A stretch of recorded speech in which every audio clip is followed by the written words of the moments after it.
Part 156. Magic Planet Online Game. Author, Lanzai Cai Shi Zhenshen. Chapter 1551. He traveled thousands of miles to the battlefield, crossing the mountains and hills like flying. The cold wind spreads the golden watchtower, and the cold light shines on the iron armor. The general died in 100 battles, and the warrior returned after 10 years. In the secret realm of the legend of the Condor heroes, 2 years passed in the war in a blink of an eye. In reality, it was only a few days. The plot that Xiao Ming expected, Huang Rong designed to freeze Wang Feng into a big popsicle, has never happened. If you think about it carefully, it is right. In the original work, because Huang Rong hid in the Mongolian army, Wang Feng could not find her, so he chose to meet with Guo Jing to force her. Therefore, Huang Rong took advantage of the opportunity, and by mistake, he was frozen into a popsicle. If Guo Jing had not been too pedantic and kept his promise, Wang Feng would have been killed directly. In this life, Wang Feng and Huang Rong mixed in the Khwarezmian army together. Huang Rong offered advice, and the Western poison was implemented, which frequently caused trouble for the Mongols. The relationship between the two was quite good. The old poison even kept instructing Huang Rong on martial arts, which benefited little Ronger a lot, but was also quite puzzling. I couldn't figure out his way. So Wang Feng would never chase Huang Rong. How could there be that frozen popsicle plot? It's a pity, because that plot was quite exciting.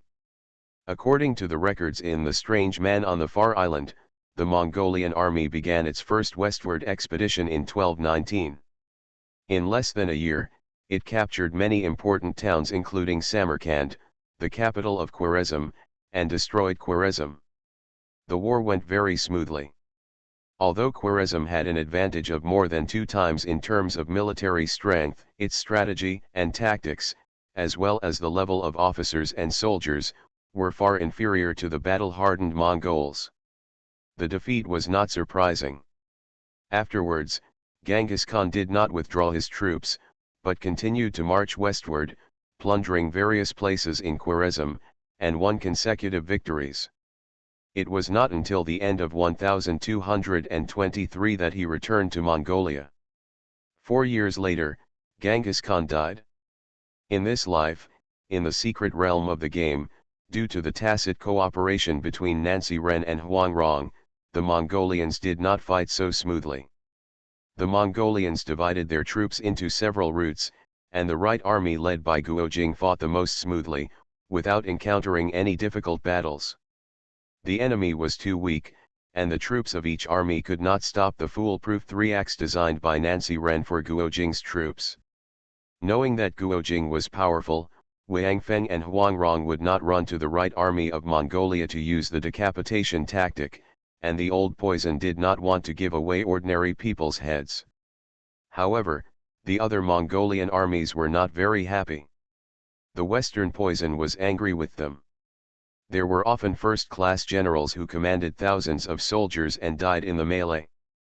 As a result, the war was quite unsuccessful, and there was even a phenomenon that the entire 10,000-man team collapsed, and the Mongolian soldiers suffered a lot of losses. Even so, it was because the old poison was more leisurely. He did not use poison at all. It's not that he didn't use it, but the time was not right. However, even with some setbacks, Wang Feng alone was not enough to change the overall situation. The Mongolian army still had a greater advantage in the general situation. It took 2 years to finally reach the city of Samarkand. This city is the new capital of Khwarezm. It has gathered more than 100,000 heavy soldiers for defense. The city is well equipped and well fed, and the city defense is complete. The thickness of the city wall is even more known as the world's unparalleled. It is urgent and difficult to remove it. Genghis Khan ordered the 4 armies to attack together. Guo Jing's right army also came to join. More than 100,000 people surrounded and attacked, but they didn't know that Samarkand's walls were thick and well defended. The Mongolian army attacked for several days, injured many soldiers, and never took it down. Chaghatay's eldest son Motogen was eager to make merit and bravely force the city, but was shot down by an arrow from the city and died of brain piercing. The person who shot him was Wanyan Hungly, the sixth prince of the great Jin kingdom. When Nanziran heard about this, he secretly praised him in his heart. I hope he can make the most of his remaining heat before he dies. Genghis Khan had always loved this grandson, and he was so angry when he saw him die. He swore that whoever could break the city first would be rewarded with all the children and silks in the city. A big reward would surely bring brave men, and the morale of the entire Mongolian army was aroused. However, no matter how bravely the Mongolian army attacked, Samarkand city remained standing. Among them, Wanyan Hungly, Huang Rong, and Wang Feng all made great contributions. Wanyan Hungly had a high status and had a say in the upper echelons of Khwarezm. He was very good at both civil and military strategies. He borrowed the Han people's method of defending the city to help Khwarezm resist Mongolia, and the effect was quite remarkable. Because Wang Feng repeatedly killed Mongolian generals, he actually got the status of a general in Khwarezm. Many soldiers joined his army, and the total force was as many as 13,500. With more people under his command, Huang Rong's ability became more and more apparent. She once studied Wu Mu's testament with Guojing. With her intelligence, she was even better than Guojing in military tactics. Moreover, she didn't need to care about the military strength of Khwarezm. She could apply all kinds of strategies unscrupulously, which made the Mongolian army suffer. The war was stagnant for a while. At this point, Nanziran, Yinggu, and Guojing were already very clear that Wang Feng and Huang Rong were in the Khwarezmian army. They also assassinated the Mongolian general. Yinggu kept saying that it was a pity that Wang Feng didn't dare to provoke Guojing's right army, otherwise she would have a chance to take Wang Feng down and see if he was the enemy who killed her son. Some people must be surprised. Did Yinggu have the guts to think that she could take down Wang Feng? How arrogant is this? Don't say it, she really has some confidence. Because in the past 2 years, Xiaoming taught her a superior light skill that was nominally created by Nanziran but actually came from the 9 Yin manual. Yinggu already had a good foundation in Qinggong, and after learning this Qinggong, her achievements in this area were no less than Xuqianren, who could float on the water with his iron palm. She was even better than the 5 Supremes. It is said that all martial arts are indestructible, only speed can't break it. In the words of the game, no matter how high the defense is, it is useless if the agility is not enough. In Jin Dada's martial arts system, long-distance running ultimately depends on who has the deepest internal strength, but in close combat, the master of Qinggong has a lot of advantages. Of course, with this Qinggong alone, Yinggu is definitely still no match for the old poison. In the past 2 years, she has also carefully collected and developed powerful drugs that can instantly paralyze people for a period of time. A master of internal strength like Wang Feng can recover quickly. But even a few short breaths are enough for Yinggu to seal Wang Feng's acupuncture points. So what she needs is an opportunity to sneak attack Wang Feng. I believe that either Guojing or Nanziran can create this opportunity for her. This trick may only work for a person the first time, and Yinggu only needs it to work once for each person. As long as Wang Feng is determined to be the enemy who killed his son, he will be chopped into minced meat directly. Do we have to fight him in a formal duel again? If we find out that Wang Feng is not our enemy, it doesn't matter. Anyway, we have Nanziran as our strong partner. Let's change to another target and continue investigating. According to the analysis of Yinggu and Nanziran's usual chats in the past 2 years, the scope of enemies has been reduced to a very small number. Yinggu is now very confident about revenge. Magic Planet Online Game. Author, Lanzai Cai Shi Zhenshen. Chapter 1552. It was a dark and windy night. Two figures in black clothes ran close to the ground and arrived at the wall of Samarkand in the blink of an eye. In fact, when the country was in danger, the defense troops of Samarkand did not slack off at all. There were enough soldiers on the wall to keep watch and carefully patrol everywhere. How could the wall be approached so easily? If that were the case, the Mongols would have attacked it long ago. It was just because the two people who came tonight were masters of light skills, extremely fast and highly concealed, and it was difficult for these ordinary soldiers to find them in the dark. Besides, the number of people coming was too small, only two. If there were more, it would be difficult to hide their tracks, but two people would be very simple. These two people were none other than Nanziren, played by Xiaoming, and Yinggu, the divine fortune teller who never left his side. As the commander of the Mongolian Right Army, Guojing was indeed inconvenient to travel with them. The towering walls of Samarkand can certainly stop the Mongolian army, but for martial arts masters, they are nothing. Nanziren and Yinggu used the wall climbing technique to swim up silently with their backs against the wall. When they reached the top, they found that there were endless torches on the wall. Under the light of the fire, there was almost no dead corner. The soldiers were also vigilant and patrolled back and forth. The defense was very strict.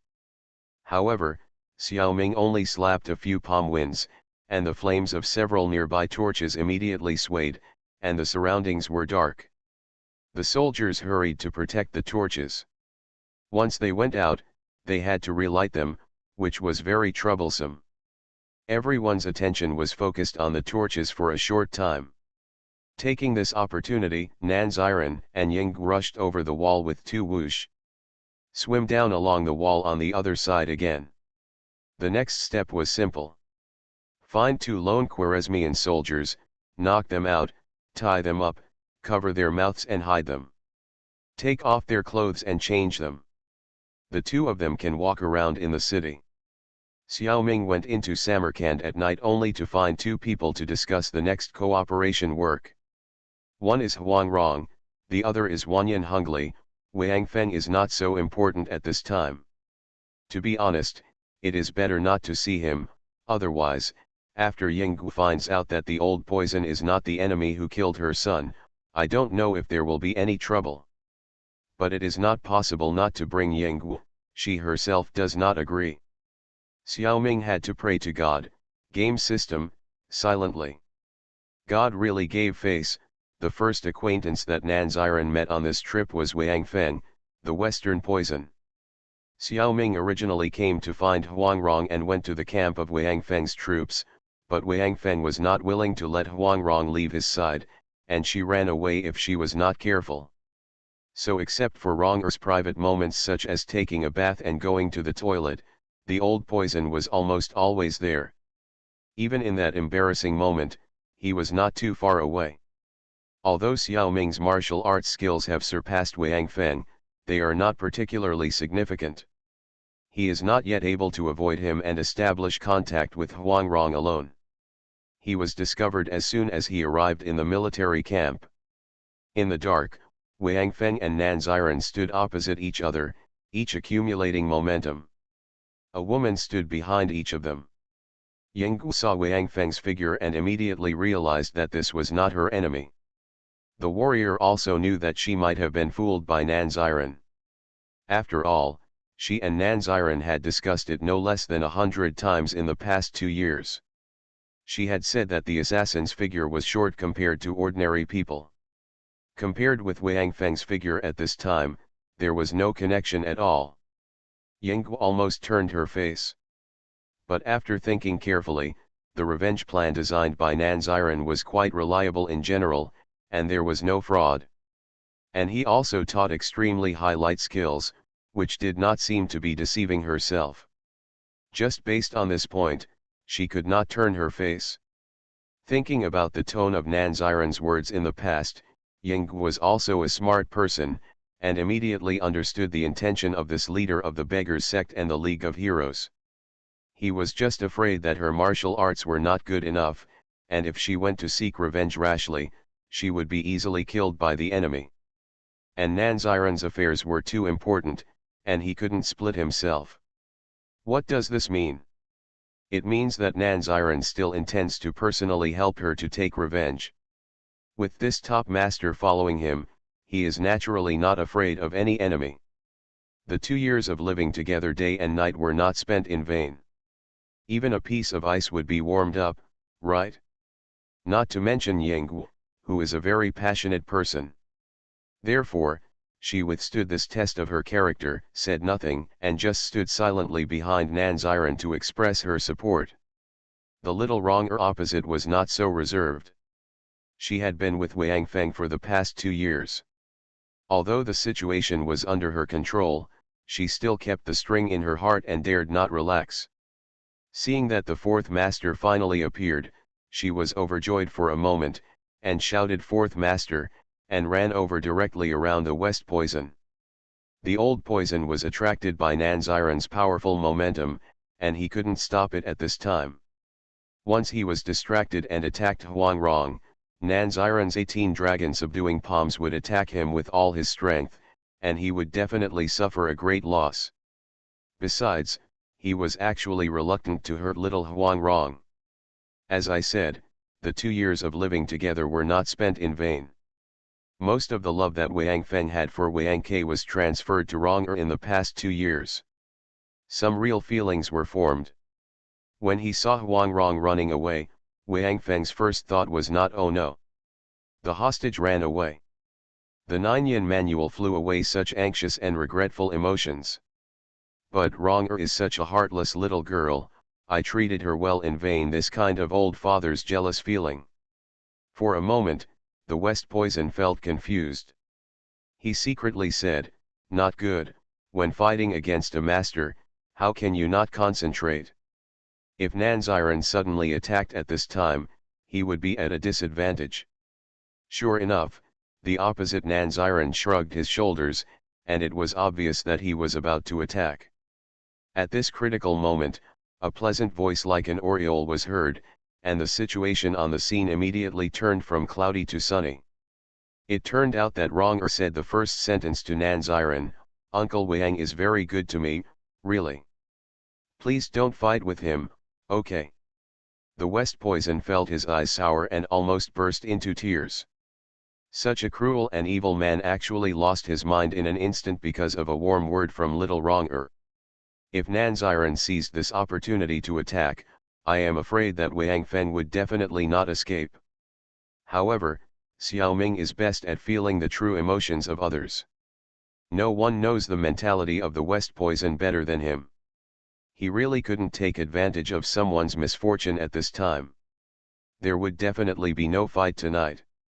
Nanziren let go of all his momentum, bowed deeply to Wang Feng, and bowed to the ground. "Brother Feng is so caring for me. I am judging you by my own meanness. I hope Brother Feng will forgive me. I apologize to you." Huang Rong was so sensible. She also bowed to Wang Feng and said, "Ronger thanks Uncle Wang for his teachings and care. I will never forget this kindness." The old poisoner finally couldn't hold it anymore, and tears rolled down. You are listening to Novels at Bless Up channel. Wish you happiness and luck. Please subscribe to receive new novels. How do you feel about this novel? Please like and leave a comment. Magic Planet Online Game. Author, Lanzai Cai Shi Zhen Shen. Chapter 1553. That's all, that's all. It's unlucky for me to meet a little enemy like you. Ranjir, Uncle only wants one thing from me. I don't know. Wang Feng never thought in his life that he would be so humble to others. But now that he shed tears in front of Nanziren, the persona of the previous top master must have collapsed. Now there is no other option but to ask for help. Before he could finish speaking, Huang Rong rushed to say, "Uncle Wang, I swear that the second son born to me and brother Jing will be adopted and inherited by the Wang family. If you violate this oath, you will be punished by heaven and earth." "Okay, okay, okay." Wang Feng said 3 good words in a row, full of happiness. In fact, He had never mentioned this matter directly, but Xiao Huangrong could see through it at a glance and brought it up on her own initiative. But the old guy was so moved. He looked at Rong lovingly for a while, then saluted Nancy Ren and said, "We are now a family. Brother Nan, please come in and have a chat." At this time, Wang Feng had sorted out his emotions and regained his composure. He offered to negotiate with Nancy Ren. Yes, Huang Rong did personally promise to agree, but without Nancy Ren's approval, it would probably be difficult to get what she wanted. There must be an explanation for the matter between the two parties. Some people will definitely be dissatisfied. As the number one villain in the Legend of the Condor Heroes, Wang Feng can actually find his way back. This doesn't seem to fit his character. But in fact, in Jin Dada's book, the villain is also a human being, he also has emotions and desires, and it is possible to be influenced. Just see how things develop and change. Li Ma Chu, the red-trained fairy in the Legend of the Condor Heroes, is extremely vicious and murderous. But she had raised little Guoxiang for a while. Li Ma Chu's love for Guoxiang came from the bottom of her heart. Even when she faced the threat of death, she still begged for mercy for little Guoxiang. Of course, this cannot whitewash the crimes she has committed, but it can show that human nature is very complex, and no bad person is completely bad in all aspects. In other words, most ordinary people are a community of good and bad, and have done both good and bad things. It's almost the same with addition and subtraction. A good person or a bad person who is recognized by everyone is a person who is particularly outstanding in a certain aspect. But they are by no means purely good or bad. Wang Feng is indeed a villain and a bad guy.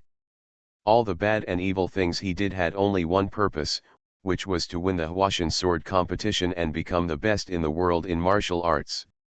As the saying goes, people leave their names when they pass, and geese leave their voices when they pass by. People compete for a breath, and Buddha receives a stick of incense. What he competes for is unparalleled fame in the world. For this ultimate goal, he can do whatever it takes and has no bottom line. When it comes to matters that have nothing to do with it, he usually maintains a bystander attitude and doesn't bother to pay attention. In this life, Wang Feng's transformation should have started with the death of Wang Ke. Wang Ke is Zidu's most important relative in his life, and this affection is absolutely untrue. Wang Ke died at the hands of Wan Yankang, and Huang Rong helped him expose Wan Yankang's true face. This kindness made Wang Feng unable to continue to be malicious towards the kidnapped Huang Rong. Once the bad intentions are gone, good thoughts slowly arise. Huang Rong is innocent, cute, and quirky. As an enemy, it can certainly make Wang Feng so angry that his teeth itch. But after failing to become an enemy, he immediately discovered the cuteness of this little girl. Besides, Wang Ke also has some true love for Huang Rong. Wan Yankang implanted the idea of an adoptive son into Wang Feng's brain. He couldn't help but use his imagination. It is a very tempting idea for the person who loved the son the most during his lifetime to adopt the child to his son and pass on the martial arts of the Zidu lineage. For this purpose, Old Poison's attitude towards Huang Rong naturally became more cordial. In addition, his most original ideal of being the best in the world in martial arts was secretly switched to the world's best reputation by Huang Rong. As long as Wang Feng can kill Mongolia's 200,000 strong Western Expeditionary Army, his fame will surely be unparalleled in the world. The reputation of being the best in the world in martial arts is not enough in front of this person. The most important thing is that with Huang Rong helping him plan, this matter is not difficult.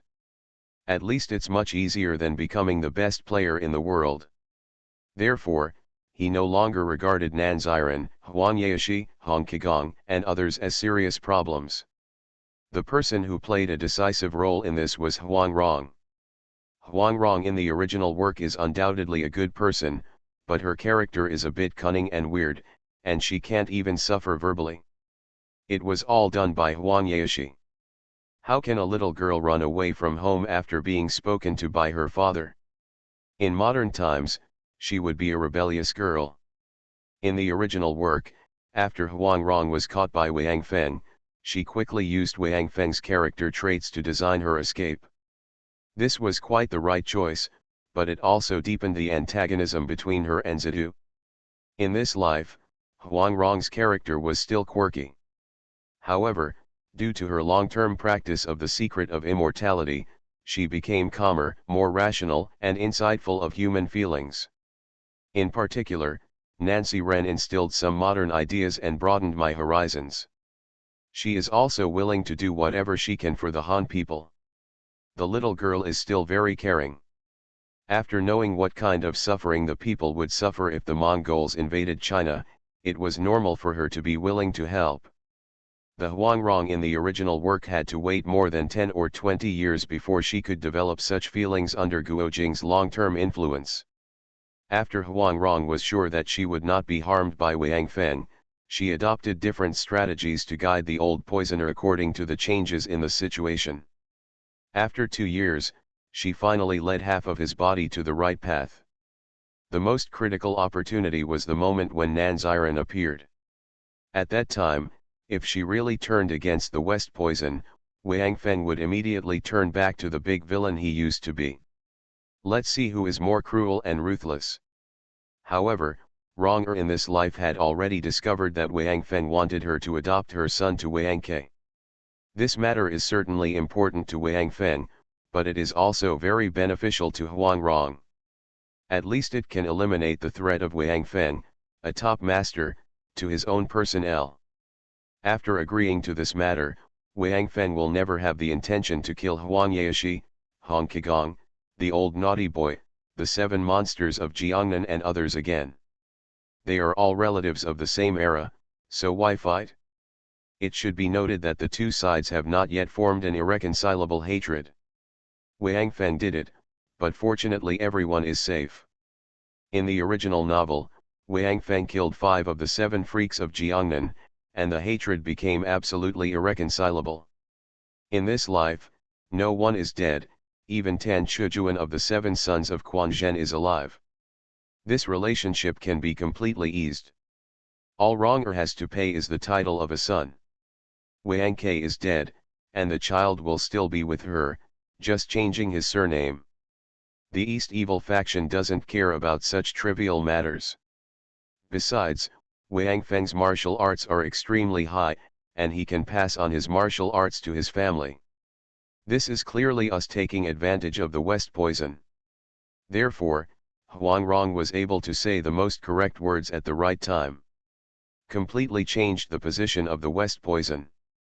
Magic Planet Online Game. Author, Lanzai Cai Shi Zhen Shen. Chapter 1554. From today on, I will turn enemies into friends with you, and I will never attack you again. But let me make one thing clear first. I never regret anything I do. If you are an old beggar or an old naughty boy who wants revenge, feel free to come to me. Wang Feng is not ashamed of doing bad things. As a Grand Master, he still will not let go of his pride.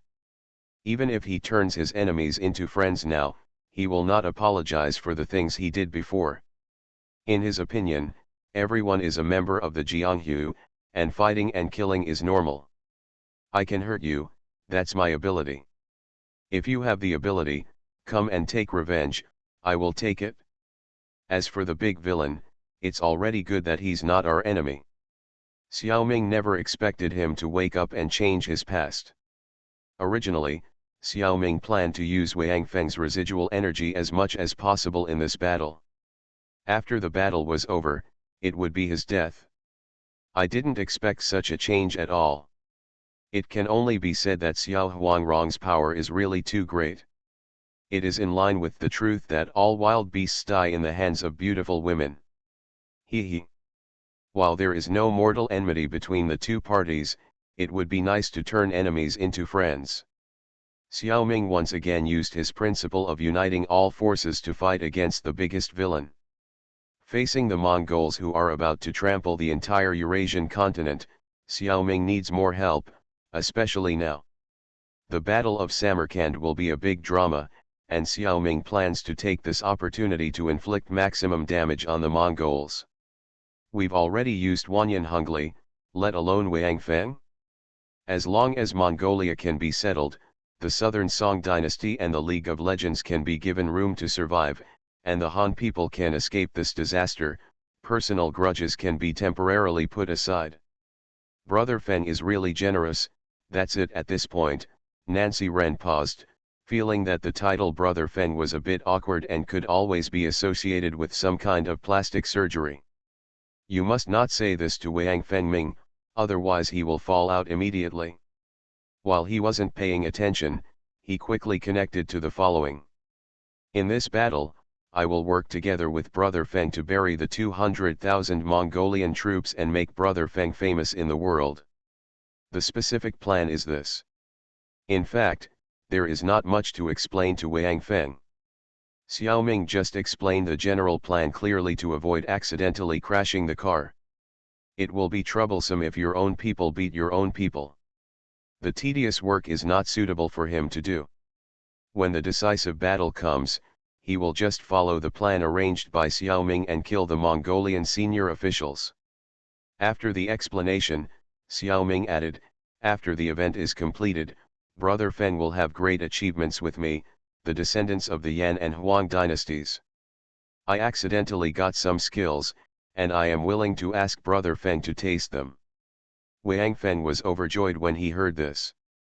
What Ziran meant was that although he did not admit that he had obtained the 9-yin manual, he also expressed that he was willing to give it to him with several martial arts in the manual. This is a good thing that can only be wished for. On the way north to the desert, Wang Feng also learned about Nan Ziran taking over as the leader of the Beggar clan, as well as forming the League of Legends and becoming its leader. With Nancy Ren's current status. Once you say this, it will not change.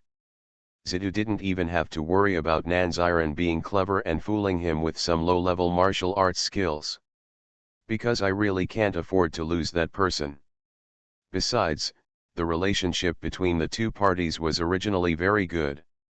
If Nan Ziran played such a little trick and angered Wang Feng, then the gain would outweigh the loss. It would be better not to mention this matter at all. Wang Feng had not had such extravagant wishes before. Therefore, since Nan Ziran said this, after the matter is completed, he will definitely teach the old poison some decent martial arts. Of course he was happy. Wang Feng originally only planned to gain fame, but now he still has skills to learn and add icing on the cake. This is called gaining both fame and fortune. Xiaoming is not worried. As long as he does not teach internal skills and mental techniques, a few superb martial arts will not increase Wang Feng's combat effectiveness too much. At least it won't be stronger than him practicing the 9-yin manual backwards. Besides, I will also teach the martial arts in the 9-yin manual to the Jiangnan 7 monsters, Zhangning Guojing, Huangrong, Mu Nianci, Dongxie, Beibei, Lu Guining, Chen Yejia, and there is no shortage of Zidu.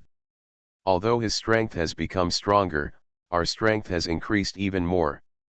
If we are still afraid of Wang Feng, that would be really embarrassing. With these martial arts at his disposal, Wang Feng will definitely do his best this time. Master, where are we going next? Are we going out of the city to see Brother Zheng? After leaving Wang Feng's side, Xiao Huangrong returned to that innocent and lovely girl. In the past 2 years, she has been really depressed. No, we can't leave the city just yet, we still have to meet someone. Hearing that he would not be able to see Guojing until later, Ronger was a little unhappy and asked, Master, are you going to see Wanyan Hongli? That guy is Brother Jing's enemy. Don't let him go again. Huangrong Bingxiu was smart and she immediately guessed the person Nan Ziran wanted to meet. She couldn't help but feel a little worried. The fourth master was good at everything, so why did he just like to let the bad guys go? Xiaoming touched her little head, don't worry, Wanyan Hongli is not worthy of our letting go yet, we just asked him to do some things. Ronger nodded and said that I would consider you a pass for the time being. Just after she dismissed her apprentice, Yinggu attacked again. Master Alliance leader, Wang Feng is not my enemy. How do you plan to resolve this matter? Xiaoming was helpless, smiled apologetically and promised to help her get revenge, and finally calmed Yinggu down. Although he knew that she had actually compromised in her heart, she had to take advantage of the verbal advantage, and it would not be good to stimulate her too much. This Western expedition also helped a lot, so we can't be ruthless. The book was brief and he comforted the two women around him. Not long after, Nanziren met Wanyan Hungli.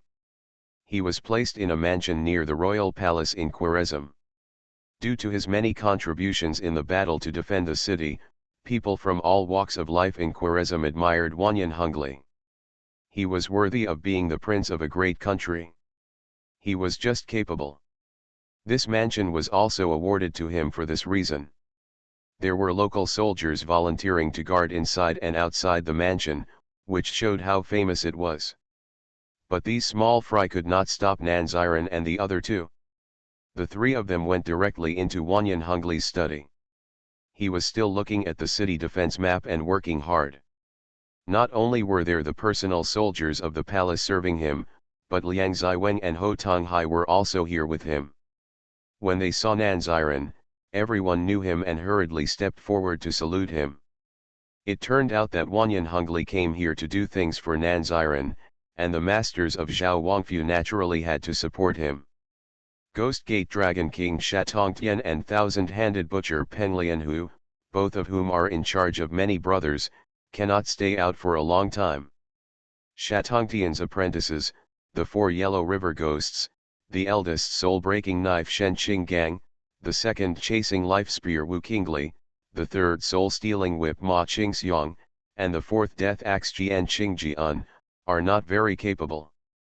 They can do some small things in the Jin Kingdom, but they can't be relied on for such a big thing. So old monster Shen Xian Liang Ziweng and three-headed dragon Ho Tonghai escorted the sixth prince to Khwarezm. Half protection and half surveillance, so that he can do better for Nanziren.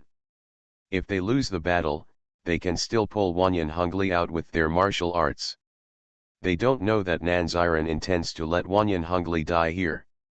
Otherwise, they wouldn't have followed. At this time, seeing Nanziren in person, the two were still a little complacent. This time, they flattered the right person. Magic Planet Online Game. Author, Lanzai Cai Shi Zhen Shen. Chapter 1555. Unconsciously, the sun rose from the east, wandered to the west, and then set mysteriously. A day and a night passed. Nanziren, played by Xiaoming, discussed with Wanyan Hungli, Yinggu, Huangrong, Liang Ziweng, Ho Tonghai and dozens of personal soldiers brought by Wanyan Hungli for more than 12 hours. During this period, the attendants of the king of Khwarezm came to visit several times, but were all sent away by Wanyan Hungli. The defense of Samarkand entered a stalemate stage, and the Mongolian attack was not as fierce as before. No one would say anything if he, a great hero, wanted to take a break and be lazy. The king specially sent his attendants to visit, which was also his due intention. He was worried that the king of Jin would be sick, not because of any urgent matter. Nanziren discussed the next plan with Wanyan Hungli in detail, mainly to explain clearly what the other party was going to do. Before leaving, they were all planted with a supplementary version of the life and death talisman to ensure that they could act according to the plan honestly. What was added specifically? Nothing else, just a little bit of the Changshengju True Qi. People who are hit by this kind of life and death talisman are still controlled by the normal function of the life and death talisman, but they can also enjoy some benefits of the Changshengju. The true qi of the Changshengju will penetrate into the other party's body, nourish vitality, strengthen the physique, and slowly treat some hidden injuries and internal injuries. There are many benefits. Correspondingly, the antidote of the life and death talisman every year can also be mixed with the true qi of the Changshengju. Over time, it can strengthen the body and prolong life, with many benefits. If the person who is hit by the life and death talisman is a martial artist, his internal strength will also be greatly improved, which is what martial arts masters dream of. Liang Ziweng and Ho Tonghai now have long given up the idea of betraying Nan Ziren in their hearts. Since they will not betray, they are not particularly worried about the antidote. At first, they, Shatongtian, and Penglian who were forced and lured to work for Nan Ziren. It was inevitable that they were dissatisfied in their hearts. The four of them were all secretly making plans to turn over, counterattack, and slap in the face. It was also human nature. Even if Xiao Ming knew, he didn't take it to heart. It was not until more than 2 years ago that Wanyan Hongli returned to the Jin kingdom in a mess from the Song dynasty that their little thoughts were completely dispelled. Nonsense, even the western poison Wang Feng fled from Nan Ziren's hands, and he was one of the 5 wonders of the Central Plains. The top existence in the martial arts world. Even he was not Nan Ziren's opponent, so these masters certainly didn't dare to have any wishful thinking. They could only be glad that they hadn't taken any substantial action. And they also noticed the changes in Wanyan Hongli and the royal guards who came back with him.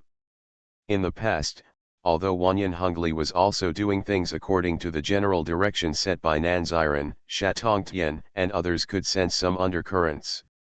It was the prince who was secretly doing small things behind Nan Ziren's back. They did not expose it and were happy to see it happen. However, things have changed now. Wanyan Hongli is obviously working harder and more loyal. 996 and 007 are common. Those personal soldiers seem to be monitoring the prince all the time. Although they themselves did not say it clearly, it can be judged from various signs that Nan Ziren must have used some special means to make them obedient. The 4 masters were inevitably uneasy and worried about gains and losses. On the one hand, they were worried that Nan Ziren would use the same means on themselves, and they didn't know if they could withstand it. After all, the prince and his personal soldiers were ordinary people, who only knew a little bit of superficial external kung fu. The means that were useful to them, the internal kung fu masters might be immune. On the other hand, this method that Nan Ziren had never shown before was also a very useful skill for the 4 people, no less than a magical skill. Nan Ziren was a famous hero, and the probability of getting what he promised before was very high. As long as he worked well for Boss Nan, even if he didn't get a martial arts reward, it would be good to exchange it for this method of controlling ordinary people. Shatongtian was the leader of the Yellow River Gang, doing business in both the black and white worlds of the Yellow River, Penglian who was a fierce bandit in Hebei and Shaanxi, and he also had thousands of younger brothers under him. How to ensure the loyalty of his subordinates has always been a concern for them. Therefore, their interest in Nan Ziren's method is even greater than that of ordinary advanced martial arts. Even Liang Ziweng, who was originally a loner in the rivers and lakes, coveted this skill very much. He was very lucky in this life, and the big viper that he had fed for 20 years was not sucked dry by Guozheng. Naturally, he still enjoyed it himself. It goes without saying that his internal strength has improved greatly. Originally, his martial arts skills were inferior to those of Shatongtian and Penglian Hu, but now he has a tendency to surpass them. This man, once his martial arts skills are high, his mind becomes active. Liang Ziweng also wants to build a force and become a local emperor. Therefore, he also needs this ability. Only Ho Tonghai is stupid and doesn't understand anything. Shatongtian was too lazy to explain it to him, but just told him to do things for Nan Ziren sincerely. He did it obediently. Now that he was hit by the life and death talisman, he only felt the benefits of the Changsheng Ju Genkai, and didn't think of betrayal. Liang Ziweng was still frightened. He didn't expect that this method of controlling people was so exquisite. Even a master of internal strength like himself could not be spared. First, I will mourn for the other 2 colleagues for 3 minutes. In the future, they will definitely not be able to escape. What's more terrifying is that after experiencing the power of the life and death talisman personally, he already knew that this was not something he could learn. Although Shatongtian and Penglian, whose martial arts skills are higher than mine, I guess they can't learn it. Alas, I have been dreaming in vain for the past few years. Yang Gu, who left the city with Nanziren, was a little scared at this time. She never thought that Nanziren had such magical methods besides his martial arts skills. Fortunately, I didn't fall out with him before. If I didn't control my temper and annoyed him, I would probably be in the same situation as Liang Ziweng, Ho Tonghai, and others. Only little Huangrong was jumping and jumping, very happy. She pulled the sleeve of the fourth master and begged him to teach her this method. It's so fun. Xiaoming thought to himself, forget it. With your character of not being afraid of trouble, if you really learn the life and death talisman, I don't know how much trouble you will cause. Fortunately, this kung fu requires very high internal strength, and it takes about 5 masters at the level of the 5 absolutes to use it freely. Xiaoming used this as an excuse, but unexpectedly it aroused Rong'er's desire for martial arts. As the daughter of Huang Yaoshi, the East Evil, and a disciple of Hong Qigong and Nanziren, she inherited the unique skills of the 3 families. Therefore, she never paid much attention to martial arts, but was willing to try and learn other messy things. As a result, her martial arts could not reach the top even after decades. Although she is also a master of first-class level, with her talent, she must be more than that. If she could reach the level of Guojing, she would not be so passive when facing King Jinlun later. This is all due to her character. I just hope that the little Huangrong in this life is not just a 3-minute enthusiasm. You are listening to Novels at Bless Up channel. Wish you happiness and luck. Please subscribe to receive new novels. How do you feel about this novel? Please like and leave a comment. Magic Planet Online Game. Author, Lanzai Cai Shi Zhenshen. Chapter 1556. The young couple Guojing and Huangrong reunited and sprinkled several rounds of dog food. They were tired of it for several months, forcing Nanziren and Yinggu to retreat. Let them enjoy their reunion. Different from the excitement of Guo and Huang, the Mongolian army seemed to be enveloped by a large cloud of gloom. Everyone's face lost its luster. More than half a year has passed since Ranjit returned. The Mongolian army still could not break the city of Samarkand. The number of soldiers killed in battle, as well as those seriously injured and losing combat effectiveness, has exceeded 30,000. Many famous generals were killed in battle, and General Jibi was also killed in a surprise attack by Wang Feng, who got the news secretly during a siege. He was not even the top general who died on the Mongolian side. It can be seen that the siege battle was brutal. Khwarezm's defense of the city was very effective, and scattered armies that had been scattered in other areas gradually began to gather and march to the capital to serve the king. Although they were defeated by the Mongols in field battles one after another, it also greatly boosted the morale of Khwarezm. Even the territory that Mongolia had occupied began to experience instability. Faced with this situation, most Mongolians, including many generals, no longer wanted to fight anymore. The last thing the Mongols want to fight is this kind of bad war. Genghis Khan was also caught in a dilemma. Since the founding of Mongolia, it has never suffered a defeat. If this western expedition goes back in disgrace, the momentum of the entire empire will plummet. I am afraid that even the kingdom of Jin will not be able to settle things in the future. But if we don't retreat and continue to fight against the strong city here, the situation will only get worse. Maybe the country will be destroyed and the species will be exterminated. Several times he almost decided to withdraw. You must know that Genghis Khan is not an indecisive person. Even if he chooses to withdraw his troops this time, he still has the confidence to re-inspire the morale of the Mongolian army. What really hindered him from making up his mind were the growing number of gray hairs on his temples and the fact that Changchun's Taoist priest Qiu Chuji was invited to him with great courtesy. Yes, Qiu Chuji has already come. Because he wants to spread the faith, to deceive the Mongols, he has brought hundreds of third, fourth, and fifth generation disciples of the Quanzhen section. Focus on your own disciples. These disciples all have important responsibilities. As the saying goes, those who are good at the top will be bad at the bottom. Since Genghis Khan treated Qiu Chuji with courtesy, the Mongolian kings and generals would naturally follow suit and flatter the big boss. Changchunzi is too sweaty to be fawned over, so these disciples can always fawn over him. That's why Qiu Chuji brought so many people here. If he could deceive one more Mongolian noble, then he would deceive one more. No loss whatsoever. For this reason, Qiu Chuji and his disciples bear the humiliation and bear the burden and learned many tricks of the world to deceive people, which were most suitable for dealing with the Mongols. Beguiled by Qiu Chuji's profound Taoism, Genghis Khan also accepted some Taoist ideas. It has indeed reduced the killing of innocent people, which is commendable.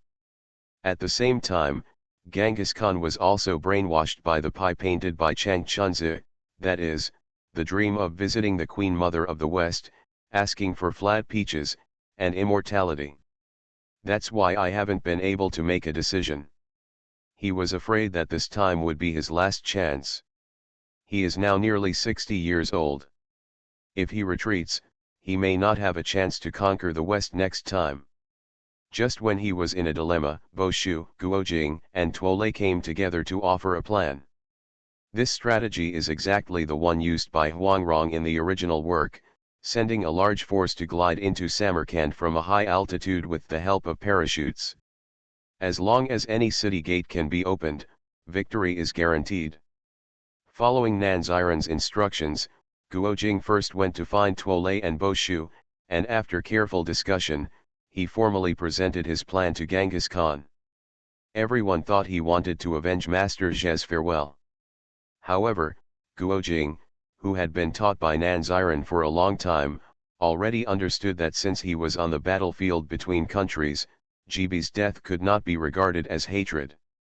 It can only be said that the general will inevitably die in battle, wrapped in horse leather and die in a proper place. Or deserved it? Otherwise, who should avenge the thousands of people who were killed by Jeb? Didn't Wang Feng kill Jibi just to avenge Wang Ke? Even Guojing himself, as the commander of the Mongolian Right Army, lost hundreds of lives at his hands. Should he die too? The rules of the battlefield are different from those of Jianghu, and there should be no such concept of personal revenge. Guojing just followed Nancy Ren's instructions and followed the plot. But the way you walk through the plot must be correct. Like the original work, he directly led the army to parachute without reporting to the Khan. This is very undesirable in military terms. To be serious, military law does not allow it. It's not an urgent moment now, and we can resort to the rhetoric of "I will not accept my fate." How could such a big operation not be coordinated with the Great Khan for instructions in advance? Not to mention that Guojing was a subordinate, even if he was in the position of Genghis Khan, such actions must be communicated to his important ministers in advance. Otherwise, if there is an improper connection, it will end in complete failure. The reason why Jibi, Tuolei, Boshu, and others share the credit is to ensure the success rate. If the number of people parachuting is too small, the effect will not be achieved. Xiaoming didn't want Guojing's troops to suffer too heavy losses, so he wanted to bring these people together to share the damage. Moreover, Xiaoming also arranged for Yinggu and Huangrong to quietly reveal the news to Chagatai. So Chehetai also came to the big tent to support Guojing and others. After fighting for more than half a year, most of the Mongolian generals were reluctant to continue fighting. Only Chagatai still had high fighting spirit. Because his eldest son Amotajan died under the city, he was most eager for revenge. Epsilon equals Omicron asterisk. Well, I have said that you should not have the mentality of seeking personal revenge. Why don't you listen? Chagatai cares most about birth and family background, and has always looked down on Guojing. Even though Guojing is the brother of his fourth brother Tului and the son-in-law of his sister Huajhan, it cannot change his humble birth. He just looks down on him. A few years ago, when Ojide was made the crown prince, Chagatai and Jockey had a group fight, and after being captured by Guojing, he hated Guojing even more. Although he actually saved his life that time, he also lost face in front of his father Khan. Chagatai is like Wang Feng, who was saved by Hong Kigong. Instead, he regards Guojing as his mortal enemy, ranking only after Jockey. It is not an exaggeration to say that this hatred is repaying kindness with enmity. It was not until after GB died in the battle and Guojing angrily said that he would avenge this, that he felt sympathetic. He also temporarily did not hate Guojing so much. Just now, the personal soldiers secretly told Chagatai that they heard the personal soldiers under the command of the Golden Sword Prince Consort talking about using some kind of parachute to attack Samarkand from high altitude.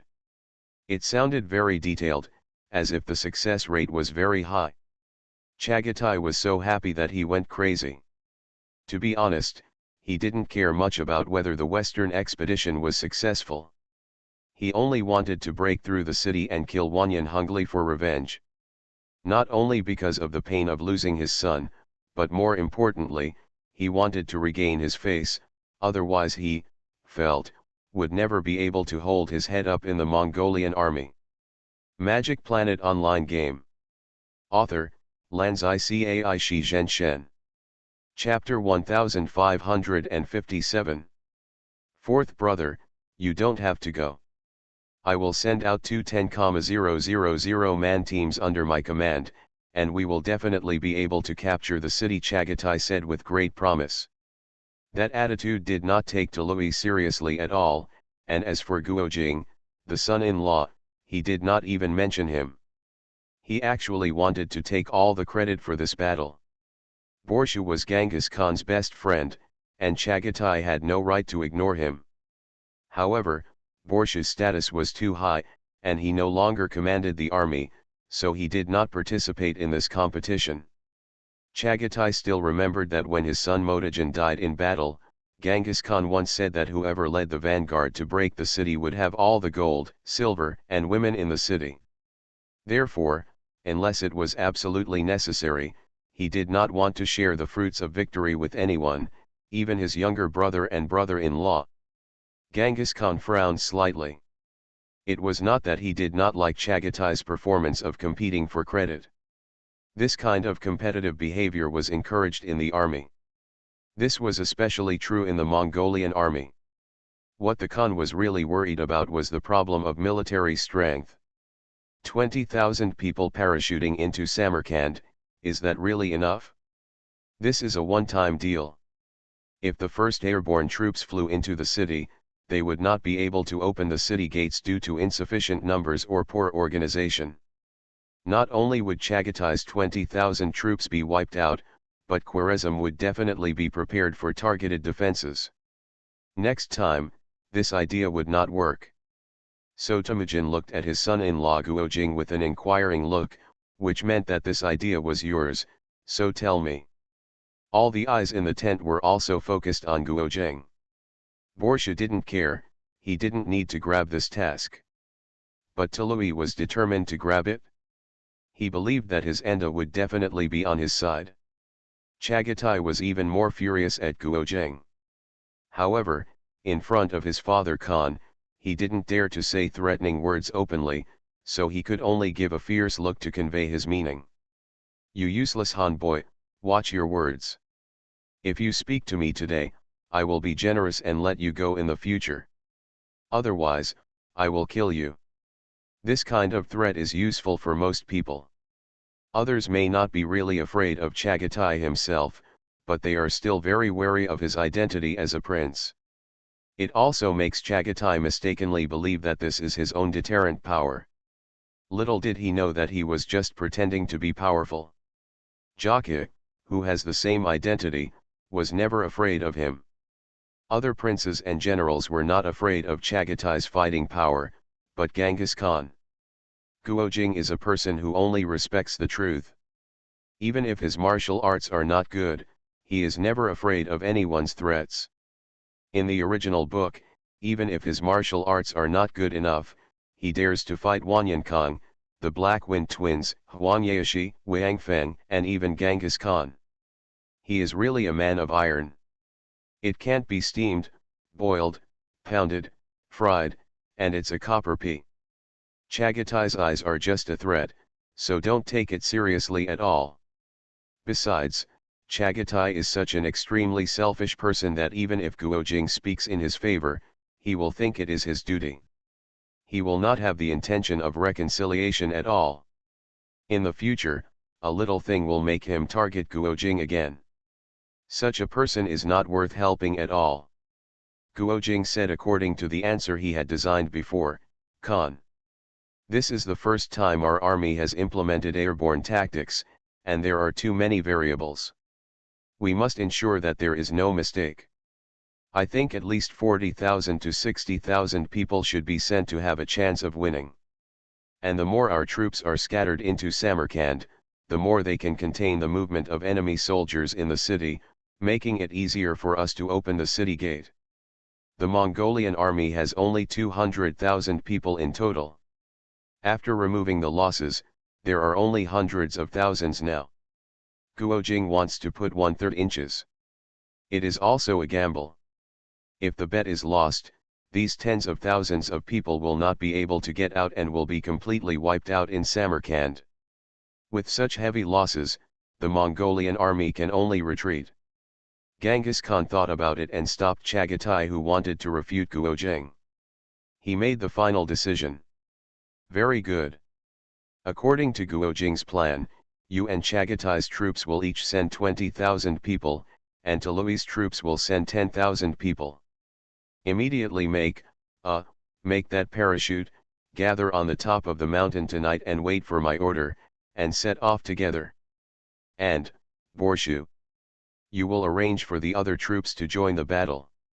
If we don't succeed in the battle tonight, we will die. Yes. Khan. Asterisk 4. Borshu, Chagatai, Tului, and Guojing bowed together to accept the order. This troop allocation plan is not discriminatory against Tului, but because Tului currently has only 10,000 people under his command. There is no more. Making a parachute is not an easy task. Especially making a parachute for 50,000 people is even more difficult, and there is no way to gather so many materials. We can only cut the tents to make it, just like in the original book. So the battle plan must be implemented tonight, otherwise the soldiers without tents will be frozen to death in the cold wind at night. The top of the mountain has limited space, and can only barely accommodate a 10,000 man army. The 50,000 airborne troops must be divided into 5 waves and set off one after another. The order is like this: Chagatai occupies the first and 5th waves, Guojing is the 2nd and 4th waves, and Tului has only 10,000 people under his command, and he is in the 3rd wave in the middle. That night, Chagatai's 10,000 man army had already assembled on the top of the mountain, and the other 40,000 people were lined up at the foot of the mountain. Genghis Khan was worried that others could not suppress Chagatai, so he actually went up the mountain himself. He wanted to watch these tens of thousands of warriors parachute into the city. Borshu, Guojing, Tului, and others were also on the mountain. Although the first wave was Chagatai's 10,000 man army, it was still possible to leave some space for a few of their generals. But now every inch of land in Gada is worth a lot of money, and enough space must be made for the combat troops. So except for Genghis Khan, who brought a few personal soldiers, everyone else was alone. Nanziran, Huangrong, Yingwu, and others were naturally not qualified to go up at the first time. They could only wait for the signal at the bottom of the mountain. This kind of airborne operation has very strict requirements on wind direction. If the wind is not blowing from the mountain to Samarkand, this operation cannot be implemented. In addition, the wind is too strong or too weak. It must be just right. The reason why Guojing went to Genghis Khan to offer advice today was that he just waited for the most suitable wind. Of course, this wind is easy to wait for. Because the system needs to maintain the main plot, it will not let the wind blow randomly. Since the siege of Samarkand began, at least 6 or 7 days out of 10 days have been like this weather, waiting for the player to advance this plot.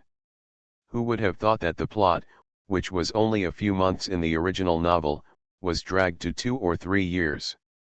Although the system did not wait until the end of time, it waited until the flowers withered, and withered several times.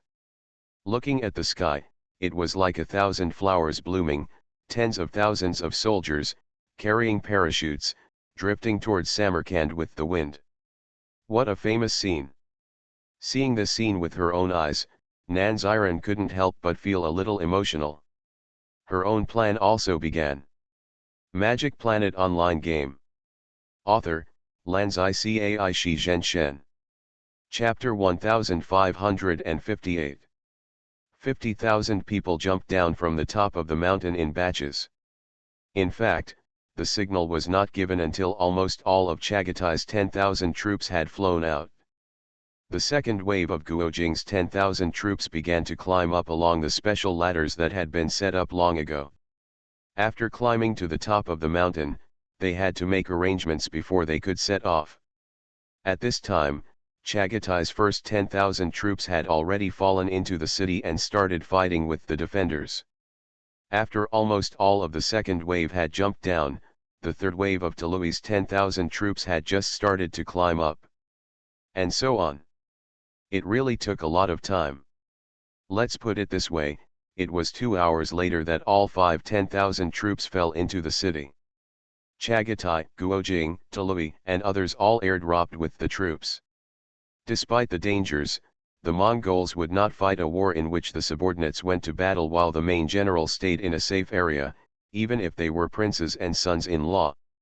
Nanziran is a martial arts expert and also tried skydiving. Although Huangrong was eager to try, she was stopped by Nanziran and Guojing. Even Yinggu stayed to protect and watch her. Looking at the flames and the unusually noisy Samarkand city, Genghis Khan and Borka both showed worry on their faces. This is the most dangerous gamble since the establishment of Mongolia. When the club young model, lose the sea work. This emperor and the prime minister can't help but worry. But now even if they are worried, they can't do anything. Genghis Khan is considering whether it is better to pray to Laozi. The other Mongolian troops are waiting for an opportunity outside several gates of Samarkand, waiting for the gates to open and then enter the city. Led by Shichi, the other generals such as Muhwali, Chilaoan, Borku, Subutai, Jaleme, and Kublai are all muttering on the horse. Openly and secretly criticizing Chagatai, Tului, and Guojing, who were airdropped into the city, for their slow pace of advance and for not being able to open a city gate until now. If it were me, I would definitely do this and that. Anyway, it's easy to talk without any pain. In fact, most Mongolian generals are not the kind of people who gossip behind their backs. The key is that Samarkand has caused too much damage to the Mongols. They want to regain their prestige too much. In a hurry, they can't help but worry about gains and losses, which is also human nature. In the original book, Guojing only brought a 10,000 man team to airdrop, and gathered 3,000 people at the city gate, and successfully opened the city gate. Why is it so slow in this life? Of course, it's because the city has made some preparations. In order to increase the killing of the Mongolian army, Xiaoming ordered Wanyan Hongli to build the city of Samarkand like a maze. It doesn't need to be a difficult maze, as long as the road system is a little more chaotic and complicated. When outsiders come in, they must be confused and walk around the city randomly, delaying time.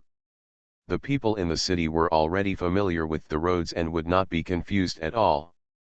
They could use the geographical advantage to get rid of the pursuit of most Mongolian soldiers and concentrate on destroying a few Mongolian soldiers. Therefore, Chagatai was very unlucky. his first 10,000-man team suffered a lot on the road. Soon after the battle began, almost half of the troops were reduced. The situation did not improve until Guojing's second 10,000-man team came down. But correspondingly, the defenders of Khwarezm gradually reacted and began to mobilize troops to encircle and suppress everywhere. Although the Mongolian soldiers fought very bravely, they were still a little breathless under the pressure of several times the enemy. Fortunately, Tului and Guojing's third and fourth 10,000-man teams came down soon. The balance of the battle was turned around. This is how a well-trained professional army is. The more people there are, the more advantages they can show. If the Mongolian soldiers gather a team of hundreds of people, it will be enough to protect themselves. Once a team of thousands of people is gathered, it will be impossible to stop it without a strong defense.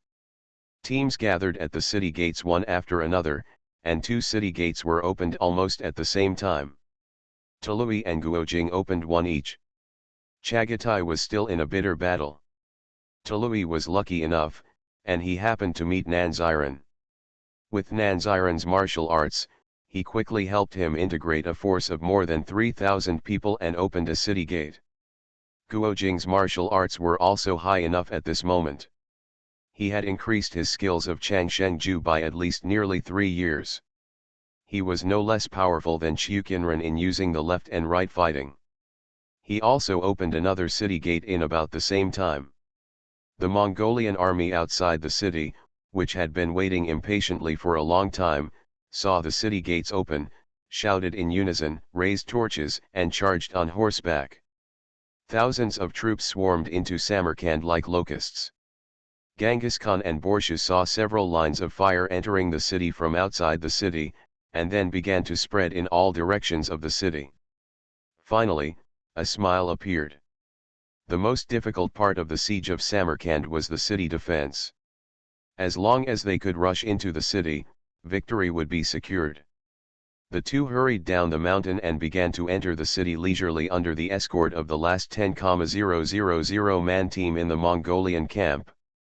Of course, there were still some troops affiliated with Mongolia left outside the city to guard the camp and look after the baggage and food.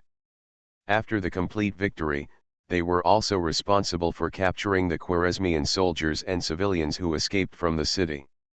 However, these troops were not the direct troops of Mongolia, and most of them were people of various other nationalities. Almost all the real Mongolians rushed into the city to burn, kill, and loot. Only a few stayed in the camp to lead these foreign troops. Genghis Khan, under the escort of his personal soldiers, went straight to the palace of Khwarezm. About 20,000 Mongolian troops were gathering here to besiege. After all, the merits of capturing the Khwarezmian King Muhammad and the Jin Prince Wanyan Hungli were too great, and most of the senior generals actually gathered here to command the battle. Even the beaten Chagatai came. Everyone wanted to grab the credit, only Guojing and Tului still didn't know where to command the battle. Most people were happy that there were 2 fewer competitors. After all, they had already made great contributions to opening the city, and it was a good thing not to compete for credit. Only a few people who were particularly good to Guojing and Tului were secretly worried about them. Come here quickly. The battles outside can be commanded by other middle-level officers. The Mongols were already familiar with this kind of thing. Even if there was no one to command, the soldiers knew what to do. There were fires everywhere in the city, and it was as bright as day. The generals saw the Khan's 9-flag banner from afar and hurried forward to greet him. They all reported the good news to Genghis Khan, saying that they would soon be able to capture the palace, and at dawn, they would capture Muhammad and Wanyan Hungli alive and hand them over to the Khan for punishment. Genghis Khan laughed loudly, full of confidence, and said that he would definitely make wine cups with the heads of the 2 men and use them to drink every day to vent his hatred. He really hated these 2 people. At this time, in order to vent his anger by slaughtering the city, even Taoist master Qiu Chuji and his disciples were retained in the Mongolian camp by someone. They were not allowed to come to the city to disturb the Mongolians' interest in slaughtering the city. You are listening to Novels at Bless Up channel. Wish you happiness and luck. Please subscribe to receive new novels. How do you feel about this novel? Please like and leave a comment. Magic Planet Online Game. Author, Lanzai Cai Shi Zhenshen. Chapter 1559. The attack and defense of the palace took the Mongols a lot of effort. It is estimated that the few remaining elite soldiers and generals in the city were gathered in the palace. That's why it was so difficult to fight. The Mongolian generals who commanded the battle were very anxious. Of course, they knew that they couldn't eat hot tofu in a hurry, but the Khan was watching here. If they couldn't capture the Khwarezmian palace, they would be embarrassed. Genghis Khan himself was not anxious at all. He had already prepared for a long-term battle. The reason was simple. When he and Borshu entered the city with their personal soldiers, they had already felt the strangeness in Samarkand. The main road in the city was not flat, but ups and downs without any rules. From time to time, there would be low walls made of mud and bricks, pits that would fall into them if they stepped hard, and tripwires and other strange things. Of course, since the Mongolian army had flattened the main roads, the walls were demolished, the pits were filled, and the tripwires were useless without anyone to operate them. Only the terrain like the waves could not be dealt with in a short time. It could only remain as it was.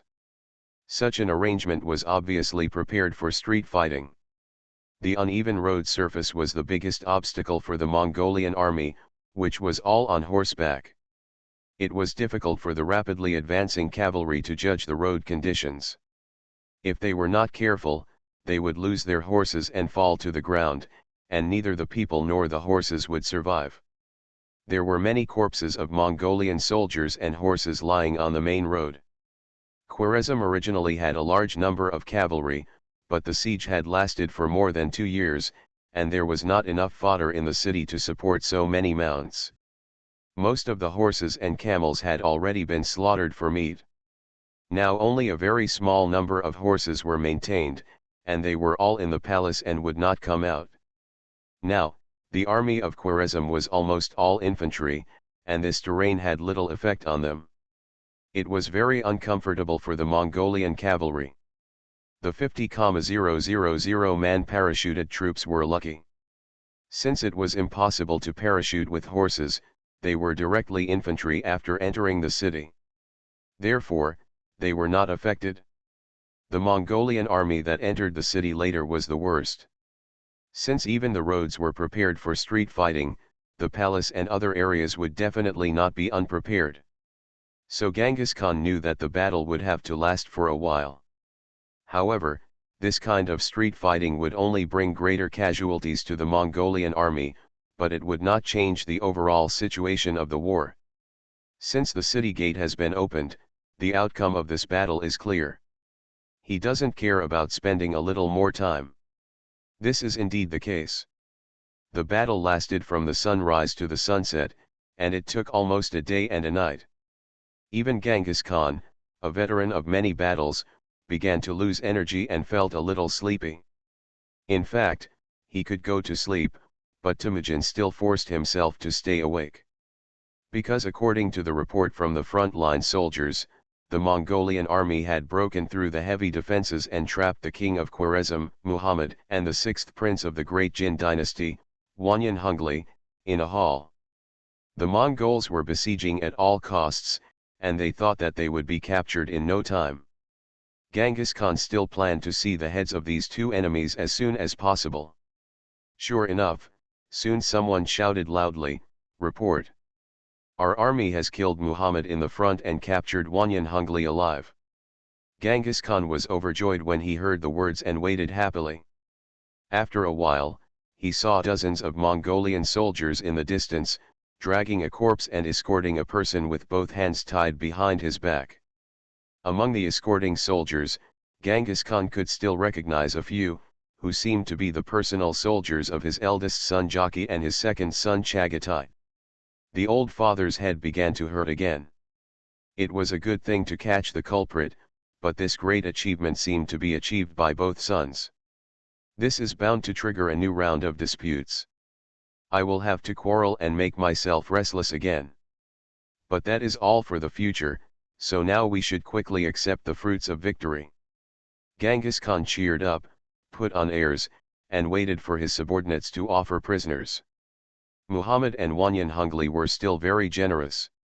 They did not play any tricks of changing clothes and escaping before they died.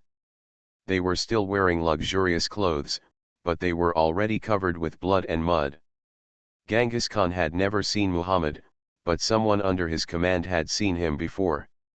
He ran over to verify the body early and confirmed that it was Muhammad, the king of Khwarezm. As for Wanyan Hungly, Genghis Khan was more familiar with him. When he was a few dozen steps away, he had already recognized that the guy who was trapped tightly was Wanyan Hungly. Seeing Wanyan Hungly prostrate on the ground, Genghis Khan strode forward, raised his right foot and stepped on his head, and said with a smile, "When you came to Mongolia to show off your power, did you ever think that you would end up like this?" Wanyan Hungly raised his head and looked at Genghis Khan with dignity, and the Khan was instantly horrified. Decades of experience in fighting told him that something was wrong. The look in this man's eyes at this moment was not the look of a loser at all, but the look of a revenger. Genghis Khan was horrified, and before he could do anything, Wanyan Hungly had already launched a fatal attack. A crossbow arrow pierced through his clothes on the back and rushed straight to Genghis Khan's chest like lightning. Borshu was right next to the Khan, and his reaction was also very fast. He rushed forward to block the arrow for his boss. Unexpectedly, a Mongolian soldier who was originally holding Wanyan Hungly also rushed out, slashed Borshu's face with a knife, and pushed him out. No one expected this change, so the crossbow arrow hit Genghis Khan's left chest hard, and blood gushed out. The Khan screamed and fell backwards, and it was unknown whether he was dead or alive. The other soldiers who were responsible for escorting Wanyan Hungly also suddenly attacked, and rushed forward to hack at Genghis Khan with scimitars. Well, even if the crossbow arrow didn't kill him just now, this hacking would kill him. The incident broke out too hastily, causing the onlookers to not expect that the subordinates of the eldest prince and the second prince would actually work together to kill Genghis Khan. This matter was simply incredible. After a moment of hesitation, everyone picked up their weapons and attacked these personal soldiers, including the tied Wanyan Hungly. Holding a 1 in 10,000 hope, they wanted to save the Khan's life. Jockey and Chagatai were also among the onlookers, and they were actually very close to the Khan. They had never expected that their personal soldiers would suddenly rebel. Are they going to make me emperor? They are very loyal. But why didn't I know? Shouldn't you ask me before you do such a thing? For a moment, the eldest and second princes were confused and stood there at a loss. Magic Planet Online Game. Author, Lanzai Cai Shi Zhenshen. Chapter 1560. Of course, all these things were planned by Zhang Xiaoming in advance. If it weren't for Nan Ziren's instructions, Wanyan Hungly would have definitely escaped in disguise. In the original novel, he first sent a team of personal soldiers, under the banner of King Zhao, to break out from the east to attract attention. The Great Jin Kingdom was in the east, which made sense. In fact, he wore the clothes of an ordinary soldier of Khwarezm and secretly fled to the west, making a feint to the east and attacking the west. However, Huang Rong saw through the plan and arranged for Liu Yijiao to lead the disciples of the beggar gang to capture him. In this life, Nan Ziren gave him a choice. Let him die with Genghis Khan, which was a condition that Wanyan Hungly could not refuse at all. A strong crossbow was installed on his back, hidden under his clothes.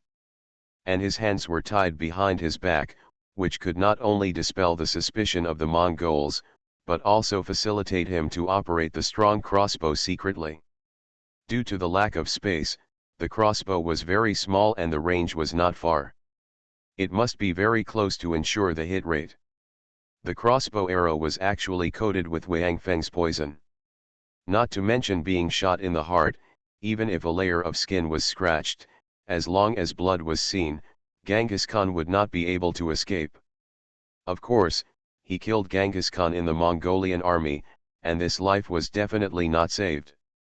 Xiao Ming's choice was to let him die together. Wanyan Hongli was also a bachelor.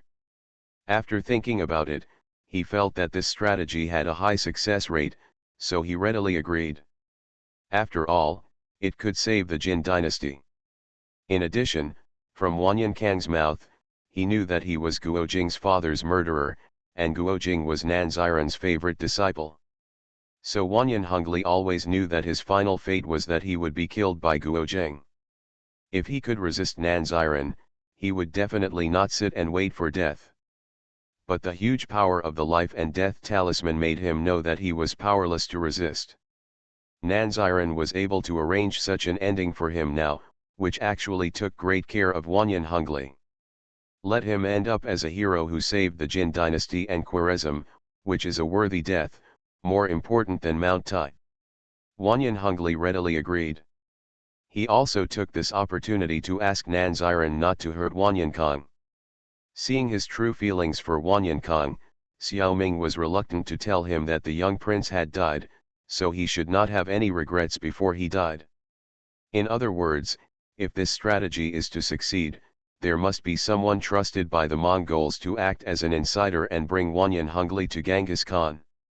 After all, as long as you push Wanyan Hongli's back lightly, you can feel that there is something fishy. So without the help of an insider, it will definitely not work. So why did the personal soldiers of Jockey and Chagatai become the insiders arranged by Nan Ziren? This matter has to start from 3 years ago. At that time, Genghis Khan announced the Western expedition to Khwarezm, and also established Ojide as the crown prince of the Mongolian Empire. That night, Jockey and Chagatai led their troops to fight, and it was Guo Jing who led his men to calm the situation. In that battle, Nan Ziren had knocked down many people on both sides with stones. A large number of them were planted with the life and death talisman by Xiao Ming. Naturally, they were controlled. In the next 3 years of war, Xiao Ming secretly developed a large number of Mongolians for his deployment. Most of them were subordinates of Jockey, Chagatai, and Guo Jing. There were basically several subordinates of other generals. In fact, most Mongolian soldiers were stubborn, and it was not very safe to threaten them with the pain of the life and death talisman. Maybe one of them would betray and sell Nan Ziren out. Therefore, Xiao Ming also used the soul transferring technique in the 9 Yin manual. This skill is very suitable for Xiao Ming, and the success rate of using it is also higher than that of ordinary people. Xiao Ming secretly made those Mongolian soldiers believe that Genghis Khan had been deceived by the Han Taoist priests and was about to lead Mongolia to destruction. Therefore, it is necessary to find a way to get rid of the old and foolish Genghis Khan and support his son to take the throne in order to save the Mongolian Empire. For Jockey's subordinates, they said that they would support the eldest prince to take the throne. For Chagatai's subordinates, they said that they would support the second prince, probably this kind of rhetoric. Implanting this idea into the minds of these Mongolian soldiers, they will no longer resist the soul transfer method, thus achieving the effect of controlling them.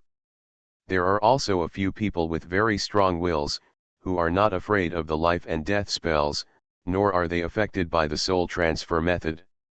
These people can only die. It was these Mongolian soldiers controlled by Nan Ziren who cooperated with Wanyan Hongli to complete the assassination of Genghis Khan. Unfortunately, these heroes, along with Wanyan Hongli, were chopped into meat paste by the surrounding Mongolian generals and personal soldiers. After the generals killed these assassins, they began to be wary of each other. After all, Genghis Khan is dead, who can become the Mongolian Khan next? This is a question that affects everyone. Is it Ojide, who has been established as the crown prince? Or was it Jockey and Chagatai who plotted to assassinate his father? Or was it the fourth Prince Tului who had been staying out of the matter? Everyone was alert to each other, but they did not notice that when they just chopped the assassins, a lot of dust rose from the bodies of the assassins. Everyone thought it was just ordinary dust and did not care. In fact, it was the poison bag that Nanziren had placed on these people a long time ago. The poison certainly came from Wang Feng. When they were hit, the medicine bag broke, and the powder spread in the air. Unknowingly, it was already inhaled into the lungs of these generals. After a while, the poison took effect, including Jaka, Chagatai, Ojade, and Borshu. Almost all the Mongolian generals died of bleeding from all 7 orifices within a quarter of an hour. Only a few generals who did not pay their respects to Genghis Khan, or those who were temporarily sent out, escaped this disaster. For example, Guojing and Tolui never came here. Guojing had known the strategy from his master a long time ago, while Tolui was temporarily controlled by Nanziren.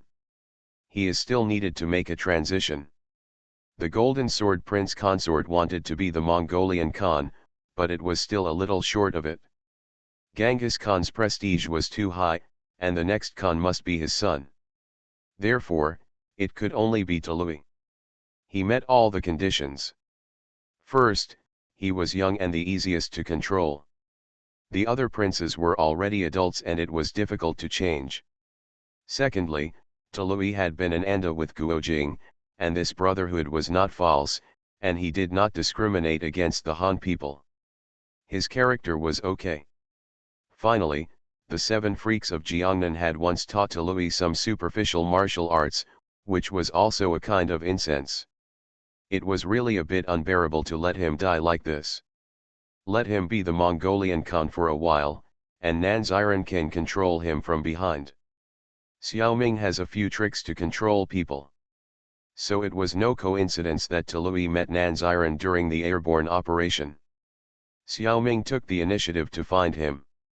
In order to ensure that the Mongolian high-level officials were eliminated as much as possible, Xiaoming actually arranged another trick. The king of Khwarezm, Muhammad, was actually killed by Wanyan Hungli. Gunpowder was also placed in his stomach. If he couldn't get close to Genghis Khan, there would be a big explosion. But neither Wanyan Hungli nor the Mongolian soldiers controlled by Xiaoming could detonate the gunpowder. The big explosion did not happen.